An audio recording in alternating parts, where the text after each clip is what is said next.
What's up, everyone? We've got strange recipes, Julian takes a trip, and what is going on with Leanne? We're going to talk all about that and more in one quick second. I'm Maria Menounos, and you're tuned in to AfterBuzz TV, the ESPN of TV talk. Now, let the buzz begin. What's up, everyone? Welcome to the Servant After Show here on AfterBuzz TV. I'm your host, Brandon Hanna, and today I'm joined by a very special co-host.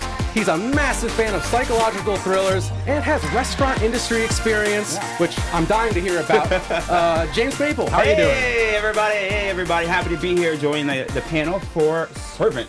We're talking about episode 3 here, right? Oh, yeah. We've got a great episode here. We're going to talk about the role of food in the show, and that's going to be awesome. Julian's trip to Wisconsin. And Leanne is mimicking behavior. What's going on with that? And we have a very special segment for you, Servant Fun Facts, coming up. But before we get into all that, let's just talk about our overall thoughts on the episode. Yeah, so this episode to me was great.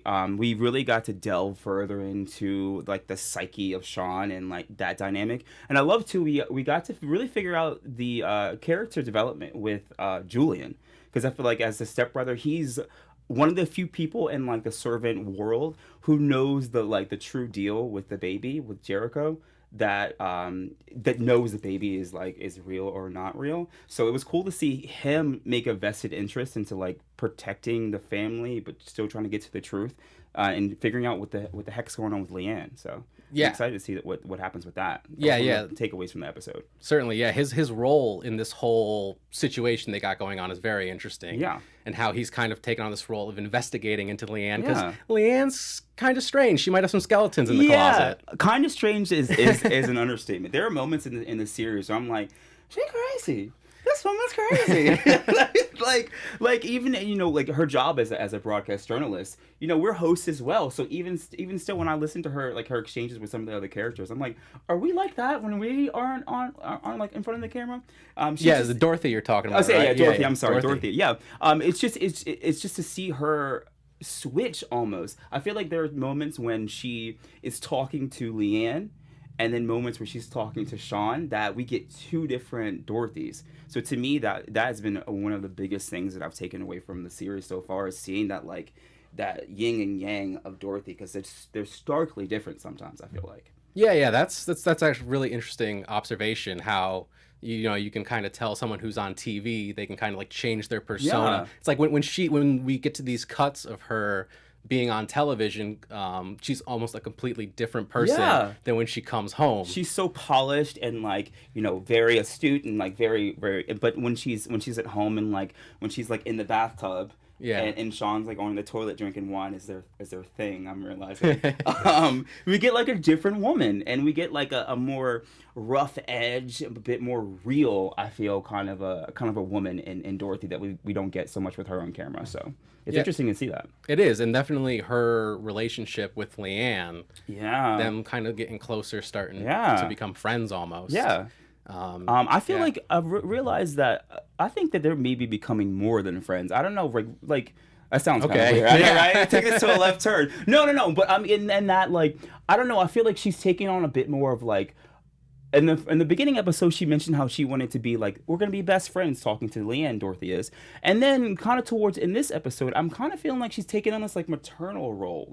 She's very stroking her hair and making sure she's in bed and that kind of thing. And I feel like she's confusing Jericho and Leanne a little bit, where I'm like, do you know who your child is? Because it's not the babysitter. This is not the nanny. So yeah. That's actually something really interesting that I didn't even think about until just now, but that makes a lot of sense how they lost Jericho and they replaced it with this doll, and now there's this real baby in the house, but there's also Leanne. Yeah. And those maternal instincts are kicking in. Kick in. Yeah. It's been strange to see her again, these dueling personalities that she has, but I feel like she's really kind of treating Leanne almost just again, the stroking of the hair and making sure she's tucked in bed, and she's becoming very, very mom to Leanne recently. Then I'm kind of eyebrows are raised. I'm like, what the heck is going on with this? So it's been a little crazy. Yeah, and then in addition to Leanne's relationship with Dorothy, we also now have her relationship with Sean. Yeah, and Sean being a chef, there's a lot to do with food in this show, particularly in this episode. Yeah, so this episode was the wildest when it comes to food. If you guys remember back to I think it was the first or second episode where he was preparing the rabbit, and if you notice that every food delivery truck that comes, it's like a play on alliteration. So I think in the previous episode it was here, hair, here, and then when the eels were delivered, the company was Seasall Seashells. And I was like, that's really, really strange. And I feel like food is playing such a major, major role in this. In particular, in this episode where Sean is preparing the eels. And, okay, first off, personally, I am terrified of fish. Like, live fish freak me out. So when he dumped the eels in the sink and they were like, blah, blah, blah, I was like, dying on the inside a little bit. But then moreover, when he's preparing the eels, he's like so aggressive and like slams them down on the table and like, and hammering them down. And we really see Leanne have a genuine reaction. She passes out at the table. I'm realizing that food is playing a pretty heavy role in this. And I'm just want to kind of figure out like what role that it's going to be moving forward. Yeah, and Leanne's kind of been this ominous presence ever since she first came through the door of the house. And she seems to be the kind of person who is always in control of the situation, and this is the first time where we really see her like have a genuine reaction to something. And it's a negative reaction. Right. And she ends up passing out, wakes up in the bed with Dorothy taking care of her. Again, those maternal instincts kicking in. Yeah. So yeah, it's really interesting. And of course, eels are kind of creepy. Yeah, kinda. And the way they even show him pulling the skin back. Yeah. So I think they did that whole eel sequence in the kitchen, and there was a flash to something else, and they came back, and you could literally see them pulling the skin off the eel, and I was like, cringe. It was like freaking me out. So I understand why she passed out at the table. So yeah, and it's really interesting how that comes into play later on in the episode. Yeah. But before we get into the next topic, I just want to say thank you for making us the ESPN of TV Talk, guys. For us to continue to grow, we really use your help. So just make sure you subscribe on YouTube, give us a positive rating on iTunes. Hopefully, always we're doing a good job, and leave us a comment. It's just thank you so much for supporting us and helping us be able to do the things that we love, which is hosting and talking about really awesome, creepy television shows. Absolutely. So, kind of leading into moving on to what we were talking about, where we have Sean and Leanne and the eel and everything going on at home. Well, what's going on outside of the home when Julian has to take a trip to Wisconsin with a private investigator, and they're looking into Leanne. They're not sure what is going on with Leanne. So what is it that they actually find? So they go to Wisconsin to really delve further into Leanne. If you guys remember back to a couple episodes, Sean has been very, very apprehensive to Leanne. He inquired about how Dorothy even found out who she was, and we found out it was because of like a resume she put out online and for a makeup artist, and the makeup artist couldn't take the job. So it was like a second and third hand recommendation that she got to take the job. So they don't really know too much about her. And then on top of the usual craziness that's happened with the doll incident, they go to discover who Leanne is. And in this episode, we get to see a bit of Leanne's past, and we come to a realization that there are 3 headstones. Yeah, and that was really surprising to me to see the 3rd headstone. I didn't really know what they were going to find, especially when they were at that graveyard. Yeah. So, I mean, what are your theories on that? Because for me, it's like, did Leanne steal this person's identity? Or is there something else going on? Did she fake her death? I don't really know what to make of it. I've come to many conclusions with this series thus far in the past couple episodes, and I've been wrong ever since. So kudos to you, M. Night Shyamalan, for doing a good job of keeping us guessing. I wouldn't predict that Leanne, I think she stole someone's identity, and maybe somebody's baby, I want to say, perhaps. It's just all very strange because, like you said a moment ago, that 3rd headstone really threw me for a loop because the first 2 presumably were Leanne's parents. And then we learned the 3rd headstone has Leanne Grayson, our nanny, on it. So it definitely is something to kind of delve further into. But I think that she maybe has taken someone's identity, because it's very there was no background check. There was no like references. There was nothing. There was just, oh yeah, you come on in and like be part of the And family. the more Sean looks into it, we see that like we really don't know anything about this girl. Nothing. But what's interesting to me is when they go to the house, they see the cross above the bed. Yeah. And that's one of the few areas of the home that isn't totally burnt. Right. So when they go to Wisconsin, they do realize that they find the 3 headstones and presumably those 3 people, the Graysons, died in a house fire.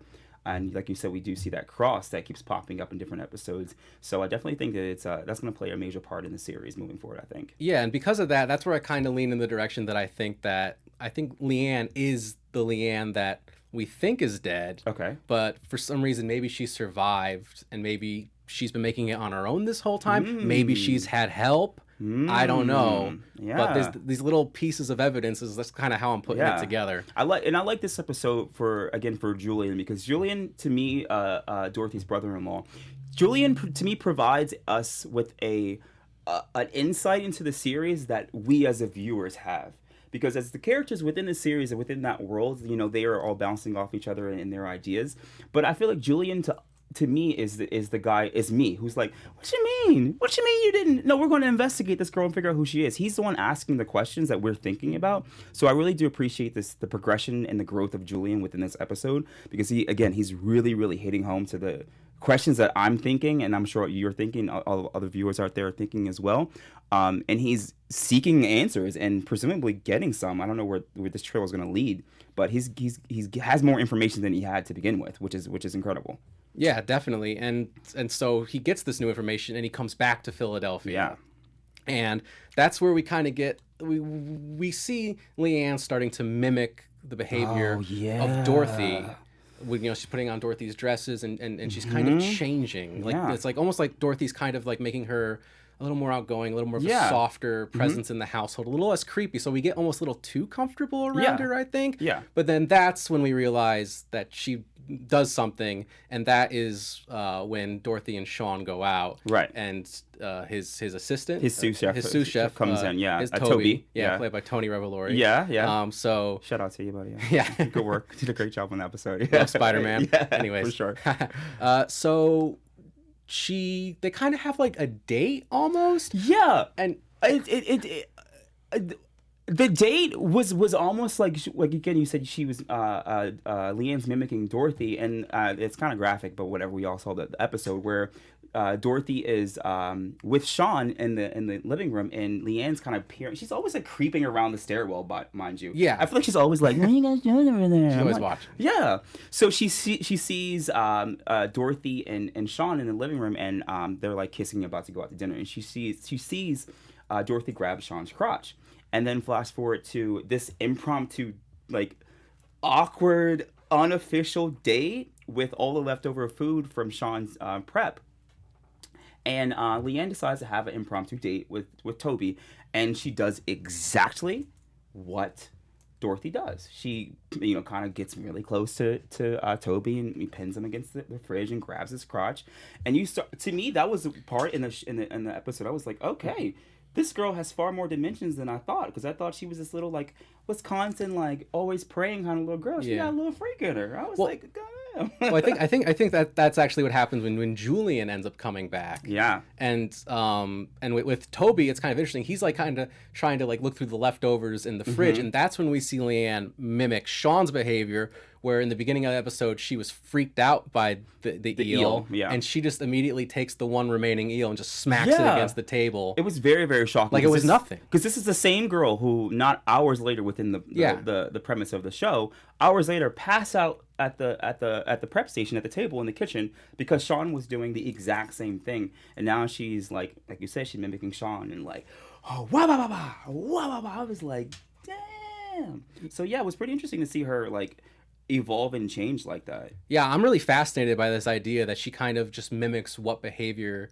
she sees that she's evolving, like almost like an artificial intelligence coming to life for the first time. I agree. It's really bizarre. Yeah. But it's crazy how she's constantly changing, constantly evolving, and I don't really know what to think of her anymore. Yeah, me either. I kind of had a preconceived notion, just even this sounds topical, but like even looking at her, you mentioned a moment ago, her clothes changed, and if you look at the first 2 episodes, she's wearing very like very solemn, very like dark shades. And then I think it was maybe the previous episode or maybe the beginning of this one where Dorothy gives her a dress, and that was the first time I'd seen her in something with like any vibrant color. And since she's been in these clothes, she's been taking on more and more different people's personalities. So I don't know what to think of Leanne anymore, because the notion that I thought about her before doesn't even come close to who she is right now. No, not at all. And then, like I said, the way that she goes after Julian, once Julian confronts her coming back from Wisconsin, and you can see he's freaked out. Yeah, rightfully so. Yeah, heck yeah. And it's like, I wonder almost what would have happened if Sean and Dorothy didn't come home. I don't know. I mean, like I said, I don't know. I thought I knew what this girl was capable of, but I don't know anymore. Yeah, it's almost like she's capable of anything. Literally.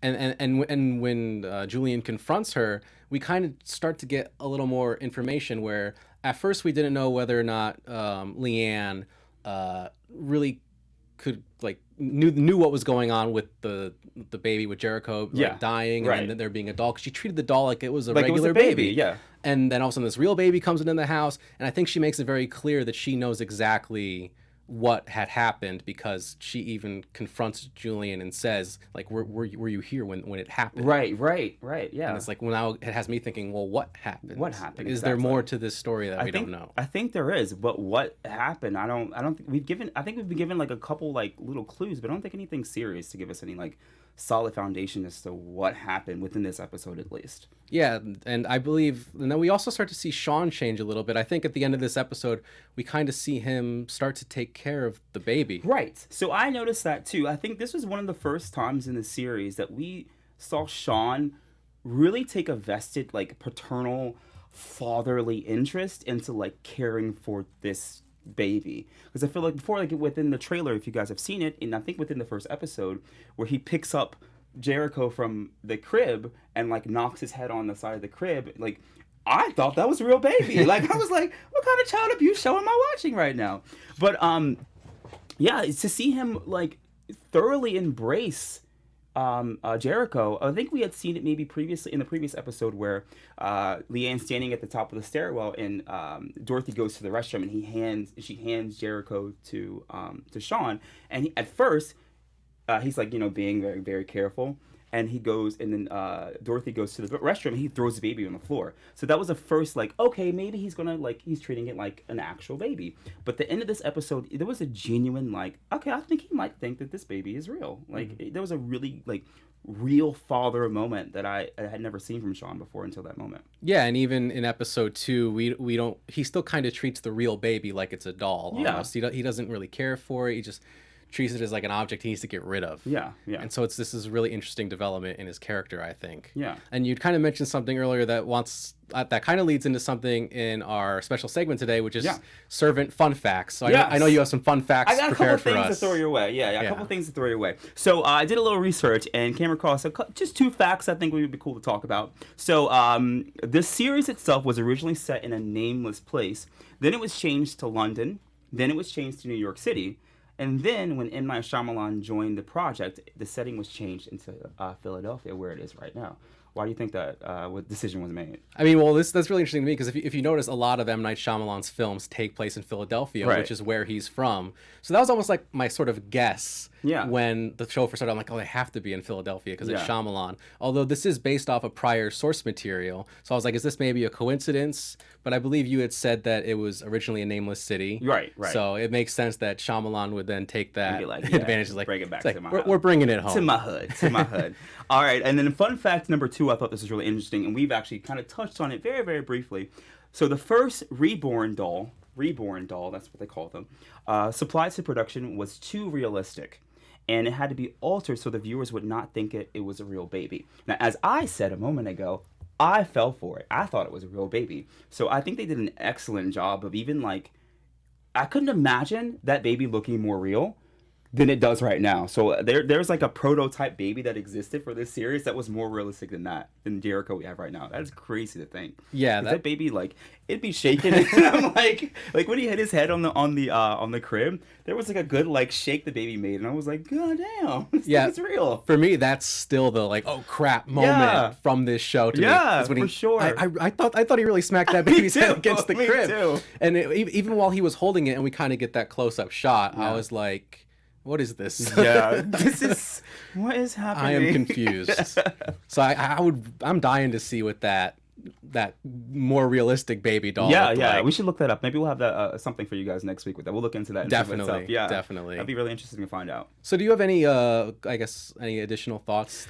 So I'm thinking just in terms of like predictions of like what's going to happen next. Definitely. I definitely think that we're going to see far more character development, specifically with the women of their show, Leanne and Dorothy. Those are the two that I'm really looking forward to see grow as characters.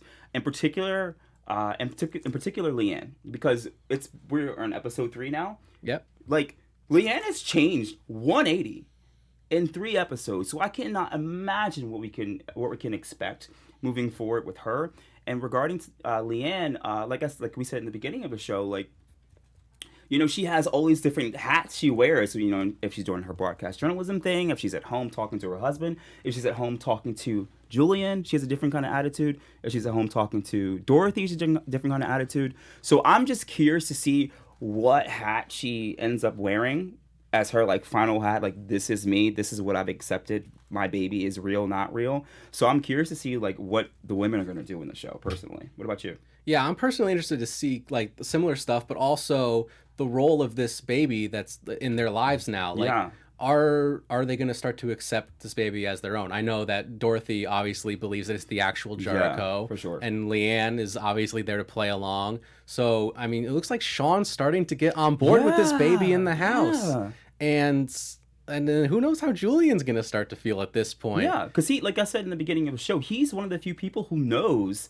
like, the deal, like the true deal, whatever that deal is that happened to the baby. So it would be curious to see if he jumps on this, like, crazy bandwagon as well. So I don't know what's going to happen with him either. Yeah, like I've said before, Julian's kind of like the audience. He's like our reality check. Absolutely. Like coming in from the outside into this crazy situation. It's crazy. Yeah. So if he starts to get on board with the craziness going on, it's like, maybe we're going to start to lose our minds too. I don't know. Maybe it might happen. I don't know. Well, thank you so much for joining us for this after show for episode 3 of Servant, titled The Eel. Where can people find you? I'm James Maple. You can find me everywhere, Instagram and Twitter at Terrell James Maple, all one word.